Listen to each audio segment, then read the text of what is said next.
Hey, it's the Anything Goes podcast, man. It's your boy Sean Peoples.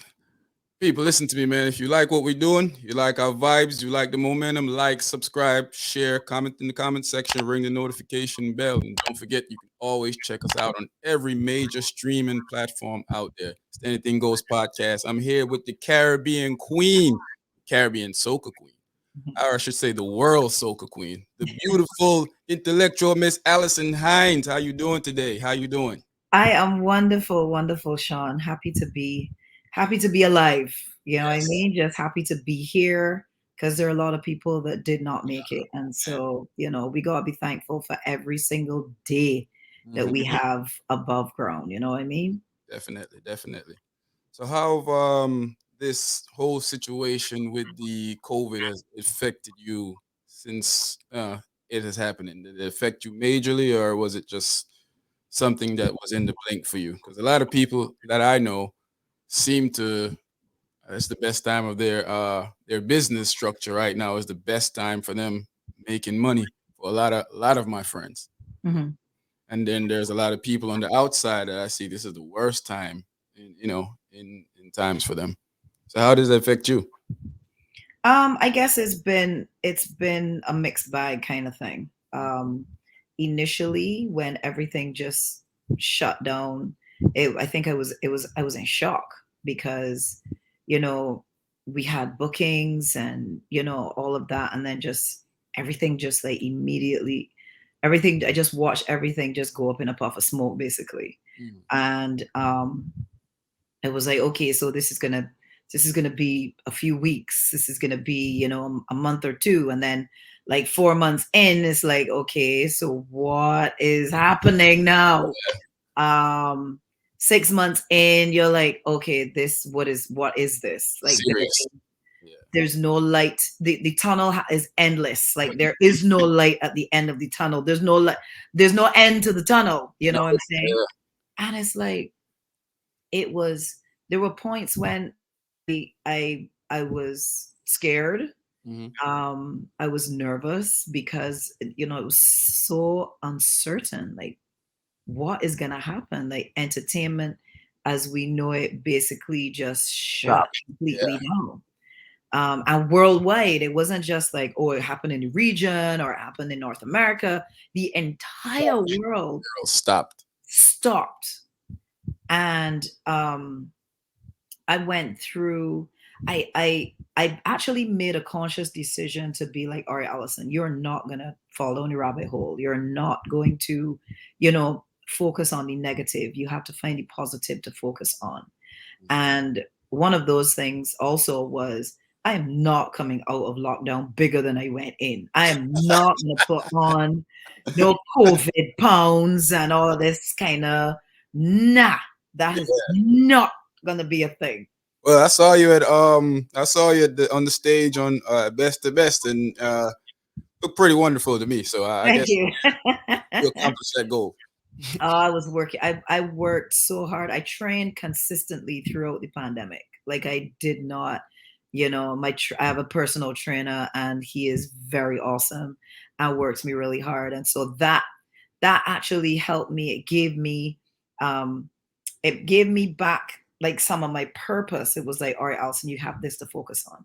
Then the other thing was, I guess reconnecting with family, just being home and um, being able to cook and to just especially with my daughter who is 17 years old right now, and teenagers are any Weirdos, I would call them. yes, that's a good word.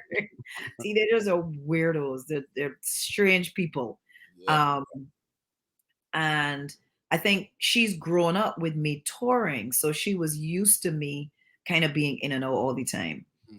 And then I was home, and it worked out that it wasn't like we were clashing. Mhm. We were actually starting to understand each other better.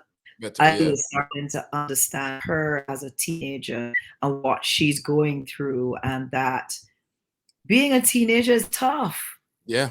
Like it's there we as adults, because we went through it already, we're like, oh, all you have to do is study about school, and you don't have to pay bills, and you don't have to do this. But within their world, just navigating, being who they are, or trying to figure out who they Find are. himself, yeah. Yeah. Rough. The relationships and friendships, and navigating people and trying to figure out, you know all of that, dealing with school and dealing with studies, and all that comes along with that. And just trying to be in this world, it's a challenge. It is a challenge. And I notice it's different from our time. This is a new world, whole different orders of stuff going on right now. Yeah. So I definitely understand it. Sometimes I look at my minds and I say the same thing too, and then sometimes I have to realize that it's different and it's tough being them in, because what we usually would be like, don't care about that. They care about that type of stuff. So yeah. Correct. And they're coming up, technologically savvy too. They're growing up with a cell phone in their hand, and having everything, at their fingertips. So it is very different, and they actually are much more exposed to, they get so much more information coming at them, than we did, because we know what it was like to be in a world without internet. Yeah. you know Without having cell phones going everywhere, with cell phones in your hand, Correct. the news at the tip of their finger at any time, any moment of the day. Correct. So it definitely is very different for them, and for us as parents, we kind of have to really kind of step back sometimes and appreciate where they are coming from, because they have valid points. It's not just, it's not that they're spoiled, or they just want everything or whatever. It's a very different world that they're coming up in, and the having this time at home and getting to spend with her. And I hadn't plait her hair in like forever, and she came to me one day and she was like, "Mom, would you do my hair in singles?" And I was like, "Sure," because she wouldn't let me do it before. And we actually really kind of bonded Building new even more. bonds. Yeah. Yeah, so things like that, having little shows that just she and I would watch and laugh and giggle and have fun. And it's for that, it has been really, really good. It's been really good just to have that relationship with my daughter, and to know that it has strengthened over this time. That's good. That's good things. Um, so how did you get started in the music business? I would, as a excuse me, as a kid growing up in England, I just always loved singing. Like, I always knew how to sing. It was one of my God-given talents. I was in choir at school when I was there too, and um, music, for as long as I know myself, has been a part of my life. Just the love of music and the appreciation and so on. And my parents split up, and my mom moved to Barbados, and took me with her. And so when that happened, I then was exposed to a whole other set of music, because in England, I was a very British kid, so I was into British pop and rock and alternative and all of that. I didn't know about soca, even though my parents, um, Yeah. West Indian. It just wasn't really, and there was nowhere in England to be able to find or to listen to, like West Indian music Culture like music, that. yeah. And so I then, I got exposed to soca, reggae, dancehall, that kind of stuff once we moved to Barbados. And I always had a love for it. But I was very shy, like painfully so. Like, I would be in a room and you would not know that I was there, that I existed, because I was that shy. Mm. And so growing up in school, when I went now to secondary school in Barbados, um, I wasn't known for like singing or anything like that because I was too shy. And I met Anderson Armstrong, who at the time was a Calypsonian. His name was Youngblood. Oh. And we became friends. Hmm. And one day we talked about music, and I said, well, I like singing, I can sing. He was like, all right, well, sing something to me over the phone. Sing it now. And I was like, okay. And I was shy even to sing over the phone. Like he couldn't see me, you know what I mean? But so I sang Overjoyed by Stevie Wonder. And he was like, you could sing, and we had a local talent competition at the time. And he entered me into the competition. I would have never done that myself. And he actually mentored me through the competition, helped me to choose my songs, came to rehearsals. Anyway, I got all the way to the finals and I placed third. That's cool. And after that, I was happy just to have achieved that.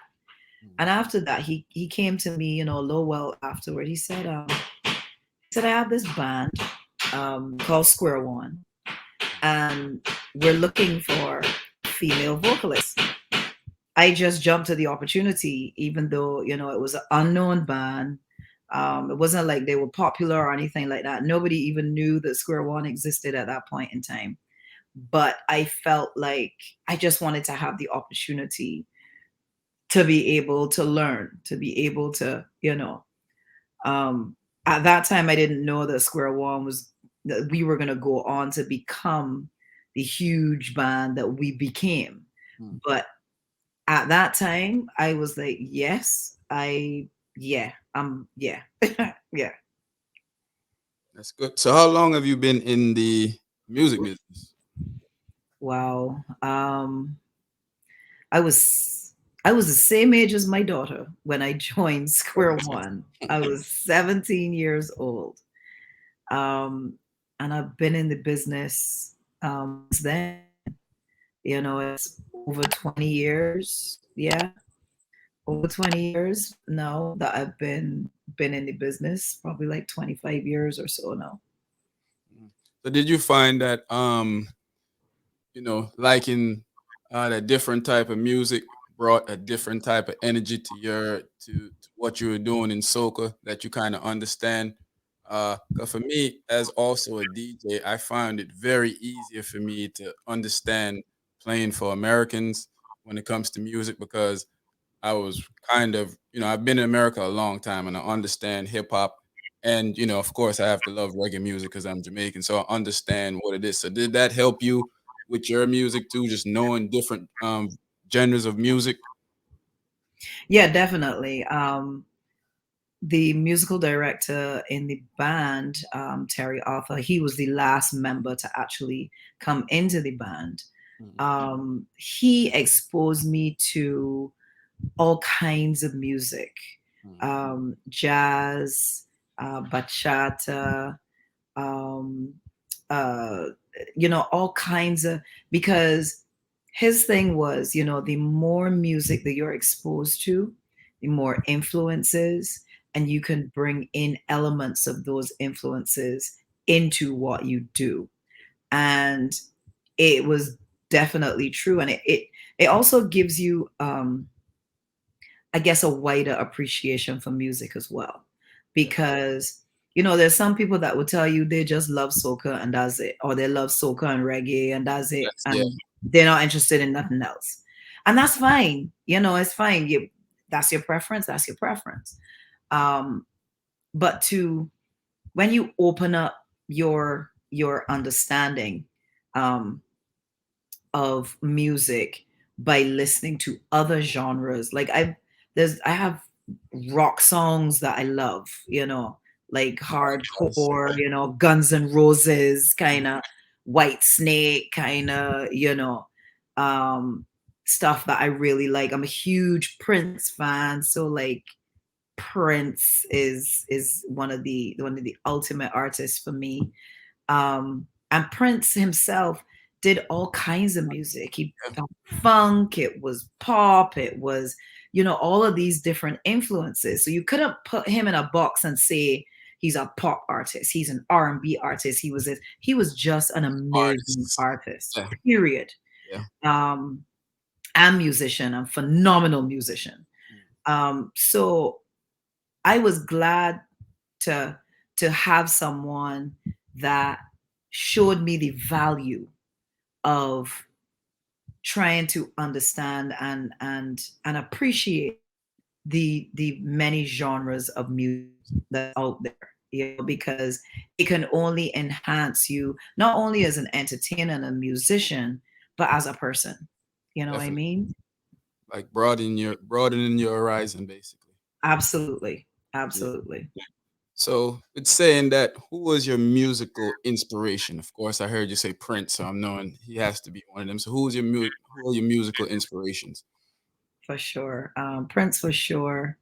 Um, I never thought that there would be a world without Michael Jackson, because always he was always there. He was a part of the fabric of our lives. And I know you know what I'm talking about. Yeah.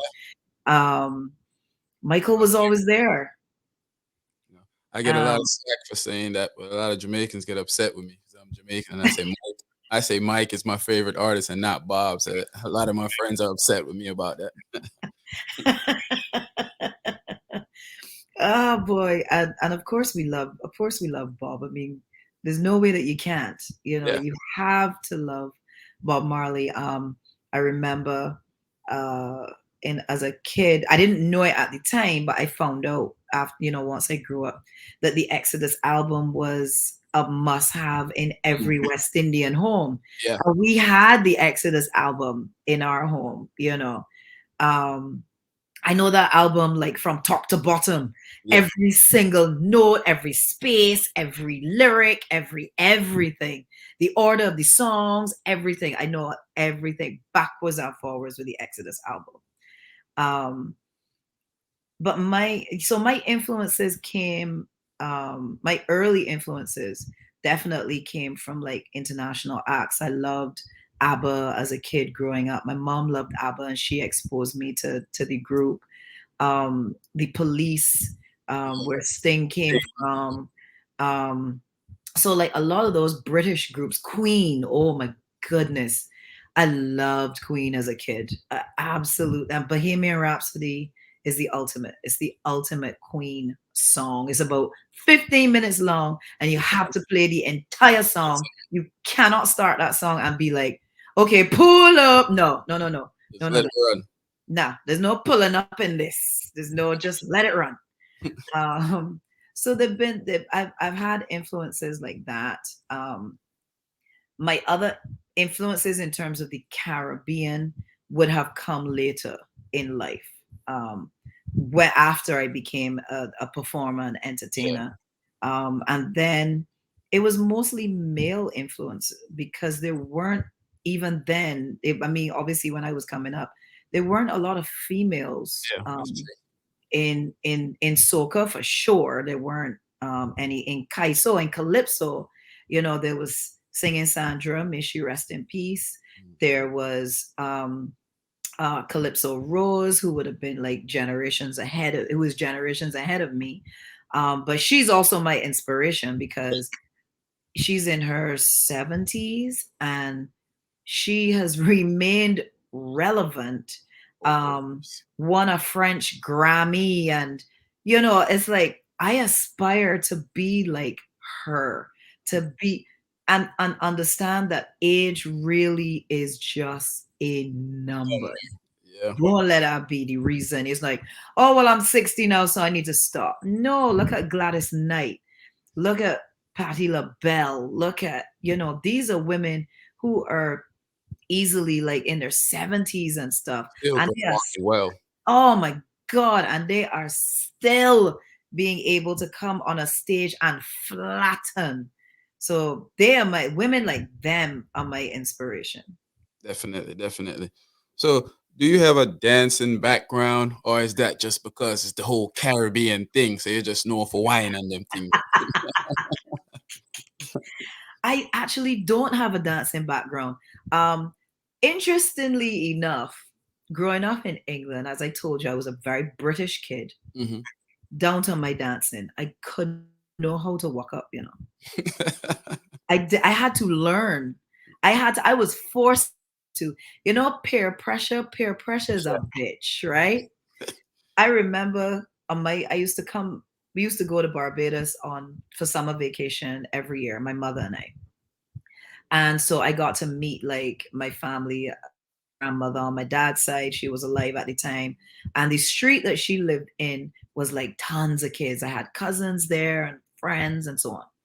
And I remember us like having our little jam sessions, in the street or at somebody's house. Mm-hmm. Because that was a time when up and down the street, you could basically go in any house. Yeah. And you understand The what I'm lane saying? was responsible for you. I remember Exactly. That couldn't that do, I was you couldn't that do was that anything out of the way, or you're gonna get in trouble from then all the way down to your exactly. And they could cut your backside at somebody else's house, and they could go home and get your ass again. and again.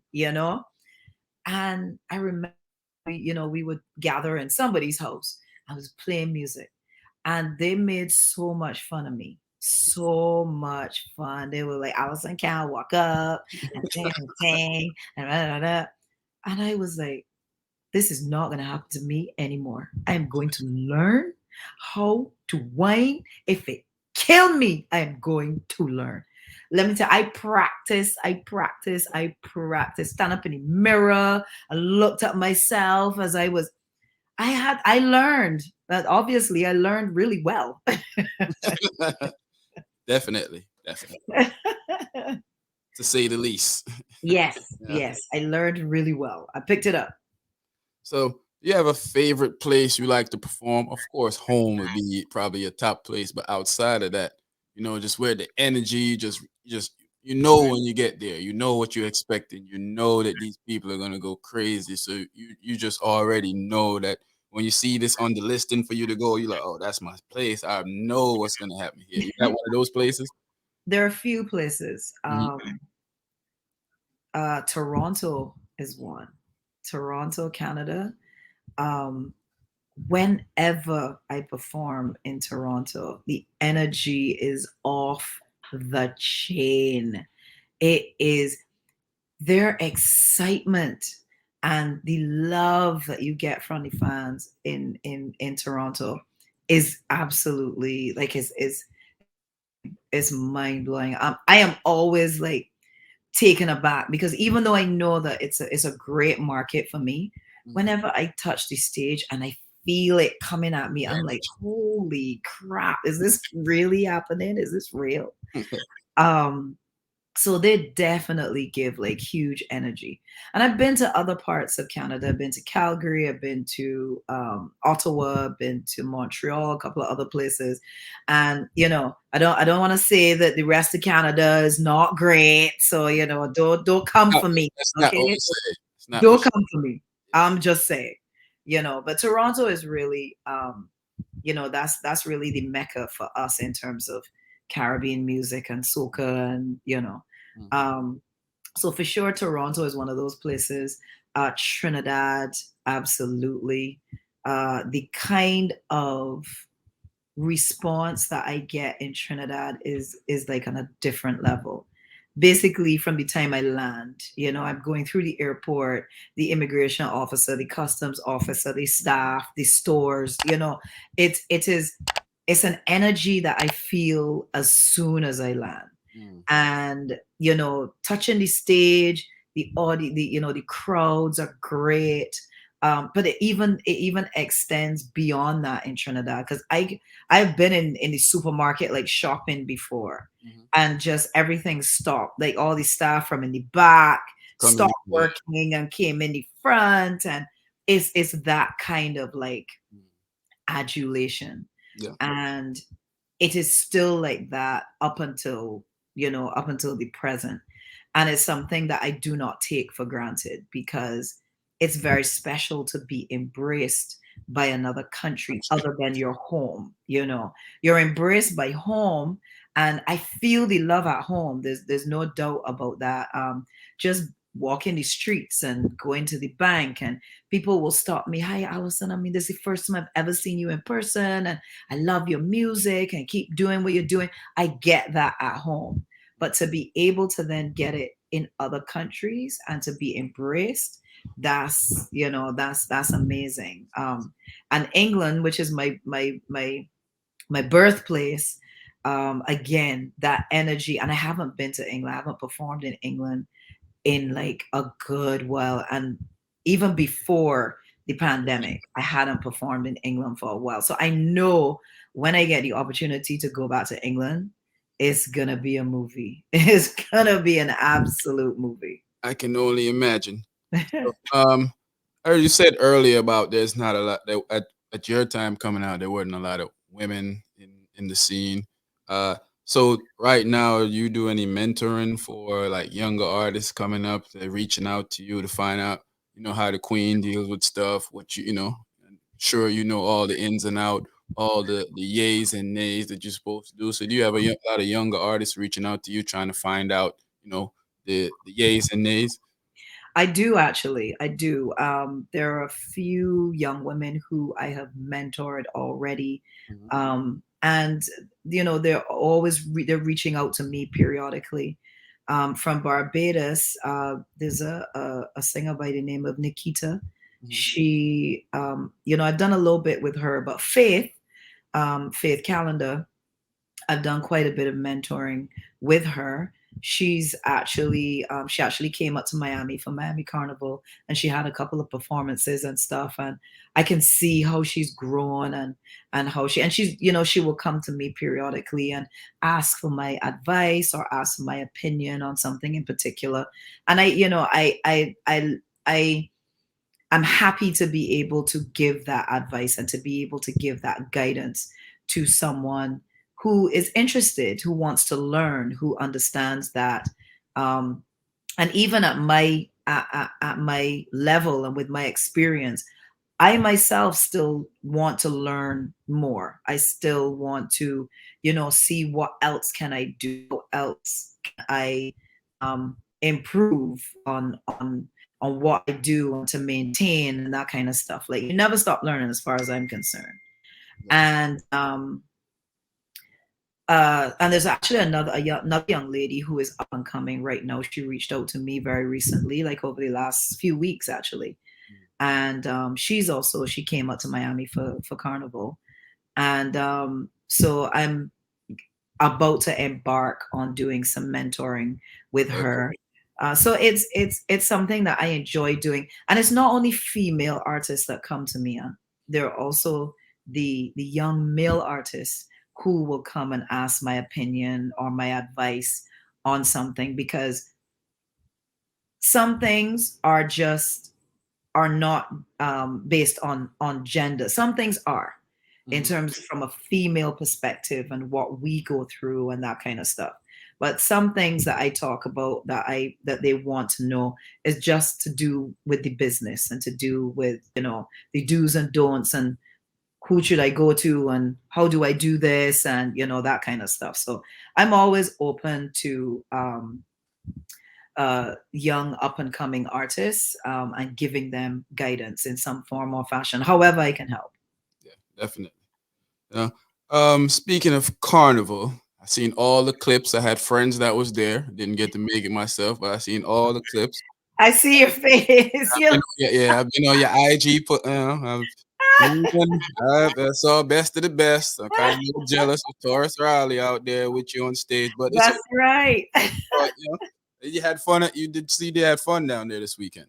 Oh, absolutely, absolutely. People had they had an amazing time. I didn't go on the road because I knew that I went and got my COVID test. Because you had to have a negative COVID test in order to to be on the road and to participate in certain things. Mhm. So I had gotten it done in case I felt like I was going to go on the road. But I was too tired. I was too tired. I had that week was really hectic. And I actually flew up to New York in between that time. and did an event with Estelle. Oh, okay. That was an awesome, awesome event, and the lineup was crazy. I was the only soca artist, The Queen, of course. of course. And Sham was on it, Wyclef, Wayne Wonder, Sister Nancy. I mean, it was the lineup that she put together was a stellar, classy Yeah. lineup that she put together. It was really, really good. So I did that quick trip and then came back, and then basically from the airport, as Bungie would say, straight off the jumbo jet and straight in fit. You know what I mean? So it was a lot. It was a lot. I was like, nah, I have to I gotta bring my A game at best of the best. So, the road couldn't see me that day. Okay. Okay. I understand. So tore down best of the best. Like I said, I seen the footage. See Yep. everybody jumping around, the waving, and of course, I got to add the wine. Definitely try that. Um, so since doing a lot of traveling, a lot of touring, what's up for you musically? What's up next? What you have coming out for us? Well, I released a new track called Go Gal with VP Records. Hmm.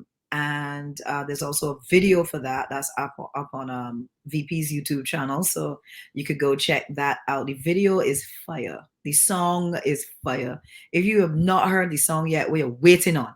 It is on all streaming platforms, so you can find it everywhere. Um, and it's on Soca Gold 2021. So you can find it on there.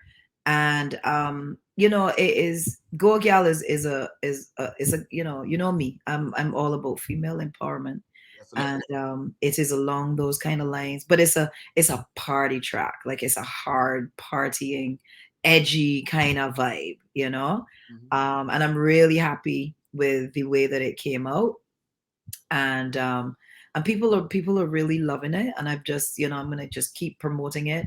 I also have another song on a rhythm called the Queendom Rhythm. My song, it's all female cast again. It's myself, Nadia Batson, Patrice Roberts, Jadelle, and I believe there's one more young lady. I just don't remember her name right now. Okay. um my song is called Good Vibes Only, Mm. and I felt like it was the most, when I got the song, Problem Child was the person that wrote the song, and it's his project. And I felt like, yes, this is what we need right now. The world desperately needs some positive vibes, because there's so much division over so many different things. Um, all the different things that are going on with Haiti, and the refugees, and Afghanistan, and vaccinations, and COVID. And it's like, oh, like, is there nothing that where we could find a common bond, something that music is one of the things that does that. Yeah. Music is one of the things that, Breaks barriers. yeah, absolutely. And so I felt like, Good Vibes Only. Yeah, that's the kind of. So now that Carnival is over, and I'm gonna kind of get back into now, like really pushing the music some more, and doing some more stuff. So this carnival is over. Before we go to the next question, what's your favorite carnival spot? Where is the biggest excitement for carnival? I know one for me, it's always been Toronto, but I've never been to Trinidad Carnival, so I don't know. So what's your favorite? Um, I know this is gonna sound very diplomatic, but I I can't say that I have a favorite. Crop over is awesome. I don't always get the opportunity to be home during crop over, Hmm. because I'm still touring. So, I'm kind of back and forth. I catch some crop over, I jump back out, I come back in, but I'm usually there for like at least the crop over weekend leading into Kadooment Day, which is our parade day. Okay. And I play mass on the road. I'm in costume, and I have an absolute blast for crop over. Um, Trinidad Carnival is the mother of carnivals. So to be very honest, Toronto's good, but it is nowhere near the level Of of Trinidad. Trinidad. I have to get there. Me and my friends have been saying, I have a lot of Trini friends also, We've been saying that for years, but haven't got there yet. Yeah, so whenever their carnival comes back, I don't know that they're gonna have carnival for next year. So maybe we're looking at 2023. Um, but whenever their carnival comes back, make an extra effort to go. You will not regret it. You might tap out. You might tap out. I'm just listen. If you're not prepared, if you're not trained, if you aren't taking your vitamins, if you make sure and make Ready, sure in shape for it. get in shape for it, because when I tell you stamina, Trinidad Carnival is, yeah, it is stamina. It is non-stop fets Stop. all over Trinidad and Tobago. And then you have Juve Monday morning, and then you have Carnival for Carnival Monday, and then Carnival Tuesday when everybody comes out in their regalia and their beauty. And then Ash Wednesday cool down. So it's like, and that's just the last 3 days of carnival. But what leads up to it is absolute madness, I will tell you. I've seen some of the videos, and I hear Yeah. from some of my Trini friends too, of course. Yes, yes, yeah. So it's, and I've been going to Trinidad Carnival for many, many years. So, it's an experience. I will tell you that. It is an experience. You just have to be prepared. You gotta be prepared for the pump. You gotta be, because it's pumping. You understand? That's All what it day, is. all night. Well, Yep. I guess that settles it. I guess we got to go with Trinidad is the mecca for the carnival. Then. Yes, and you have to make it to Barbados for crop over. Okay. Have to make it to Barbados for crop over. We have a sweet festival, I will not lie, and it has grown. And because we haven't had it, and I believe that when carnivals do eventually start to get the opportunity back, that our carnivals are going to be even bigger than they were before, because people are just so starved. Like Miami Carnival I think it was the biggest that they've ever had for Miami Carnival, just because it was the only one that has happened for the last 2 years. Wow. Yeah. And everybody came from everywhere. They came from the region, came from all of the US, they came from Canada, they came from England, they came from everywhere to be That's definitely. Miami Carnival. That's what my cousin told me too. He lives right there. I was watching some, because he can pretty much just step out his house and just basically put the phone Right. up and be like, this what's going on. This why I can't Right. sleep tonight. But, yeah, carnival seemed to be great. Yeah. Yeah. You're gonna be here in Virginia on the 16th, right? You're coming for Yeah. taste. It's gonna be crazy. Yeah. What are you expecting when you get here for that? I'm looking forward to the event. It's my friend Rayanne. We have a history, and she's such a good girl, and I could not come and perform for this, her first event in Virginia, and I'm looking forward to the opportunity to get to perform not only for Indians that are, you know, I guess starving for a little, of home, but for those who have never been exposed to our culture and what the Caribbean brings. And I thought that the title for the event, Taste, is perfect. Perfect. We're giving you just a little taste of who we are, Definitely. and what we're about, and how amazing and vibrant our culture and our food and our music is. Because we might, even as the Caribbean as a whole, we're small. Even with our millions, we're small in comparison to the rest of the world. But what we have produced and what has come out of the region is amazing. From Jamaica all the way down to Guyana. And we know that Guyana is a part of South America, but they're a part of us too. They're still a part of us. And you have Bahamas, you have Bermuda, you have everything coming down the island. And we've achieved a lot as a region. And so I'm really happy to be a part of this event that is bringing some of that to the people. And my excitement is always doing what I do for new audiences, Definitely. because that's the only way that you can grow.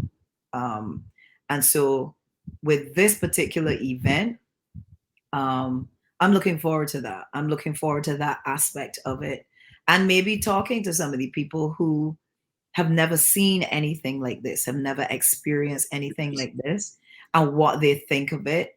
And I know it's going to be already. It's going to be, oh my God, this is so good. Like, I'm going to Trinidad, I'm going to Barbados, and I'm going to, you know what I mean? It's good. It's that, because that's what we do. That's what we do. Whether it's reggae, dancehall, soca, cadence, compa, whatever it is, when we bring who we are to a new audience, they embrace it. Definitely. They Definitely. embrace it. So I'm excited to be a part of it. I think the people are excited to see you too. You're an international star. Now I have American friends that know who you are. And Oh, wow.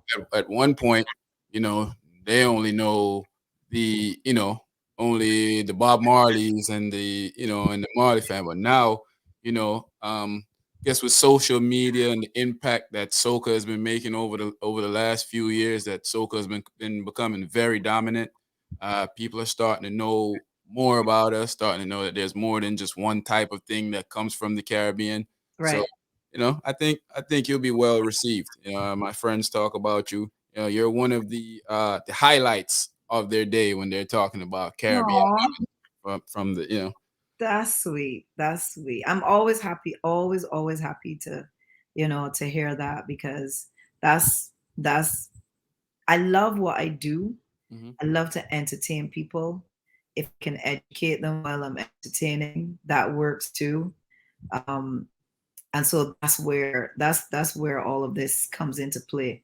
And I'm a cultural ambassador for Barbados, and so it gives me great pride to be Okay. able to represent for my country, Mhm. um, and to be able to just expose people to who we are.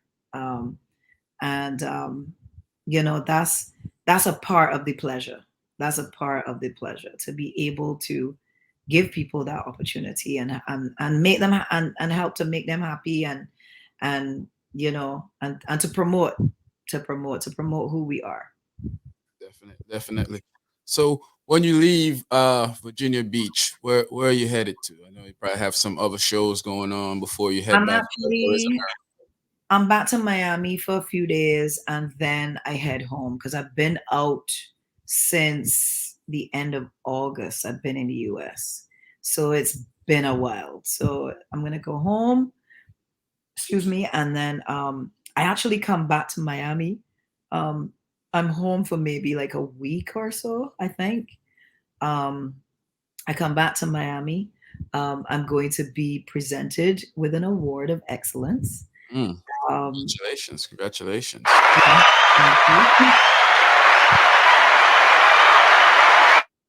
So I'm looking forward to that. And I have a couple of shows coming up, like in November, but it's still kind of like spread out, because with soca, soca is not it's still kind of seasonal, and we have to work on that. We have to work on really building an industry, a music industry. Mhm. That's where reggae and dancehall and so on really excels, in that y'all are producing music like all the time. Yeah, There's a new artist coming out every 2 seconds. Like, there's like it's constant and it's consistent. um and that's a really that it gives you the volume, it gives you a presence. um and that's what I think there needs to be more of that in terms of soca music. Like we just need to be just release music, just put songs out there, just get that get because people will accept it no matter what, you know. And we haven't had any carnivals for the past few years. So it's like you don't have a particular season now to do that.